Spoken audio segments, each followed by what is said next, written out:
নমস্কার বন্ধুরা, দীপাস কিচেনে আপনাদের সবাইকে স্বাগত। আমি এখানে কচুরলতি নিয়ে নিয়েছি আর এখানে চিংড়ি মাছ নিয়ে নিয়েছি। চিংড়ি মাছটা দিয়ে আমি কচুরলতিটা ভাপা করব। তার জন্য এখানে আমি নিয়ে নিয়েছি কালো সর্ষে, এখানে পোস্ত, এখানে হলুদ সর্ষে, এখানে লঙ্কা। এটা আমি পেস্ট বানিয়ে নেব। আর এখানেতে এগুলো নিয়ে নিয়েছি। তো চলুন কিভাবে করি আমি দেখে নিই। একটু কচুরলতিটা একটু হলুদ দিয়ে দেবো। আমি একটু হলুদ দিয়ে দিলাম।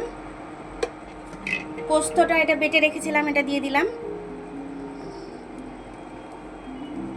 পোস্ত, সাদা সর্ষে, কালো সর্ষে, কাঁচা লঙ্কা এগুলো সব বেটে রেখেছিলাম, দিয়ে দিলাম। গ্লাসটা ধুয়ে একটু জল দিয়ে দিচ্ছি আমি। পরিমাণ অনুযায়ী নুন দিয়ে দিলাম। চিংড়ি মাছটা দিয়ে দিচ্ছি। ভালো করে এটাকে দিয়ে আমি ভালো করে মাখিয়ে নেবো। এটা আমার কাছে বড় চিংড়িটা ছিল না, ঘুষো চিংড়িটাই ছিল। আর কচুরলতিটা অনেক দিন ধরে ঘরে ছিল আমার, কিন্তু কচুরলতিটা কি করব ভেবে পাচ্ছিলাম না। তার জন্য ভাবলাম এই চিংড়িটা দিয়েই করে দিই, খেতেও পারবে, ভালোও লাগবে, টেস্টিও হবে। তাই আপনাদের সাথে আমি একটু শেয়ারও করে নিলাম এটা। এবার আমি সর্ষের তেলটা দিয়ে দিচ্ছি।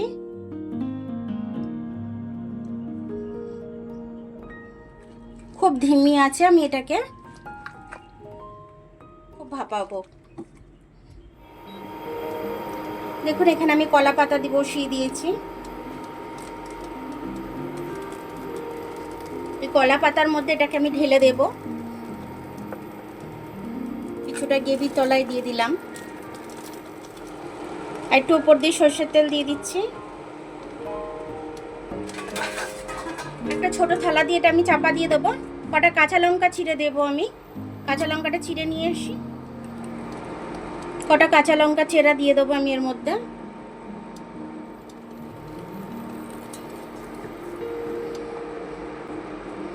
ধিমি আছে এটা আমি হতে দেবো। মাছটা একটু খুলে দেখে নেব আমি। ভাপাটা খুব সুন্দর হয়েছে। এবার আমি এটা একটু উল্টে দেব।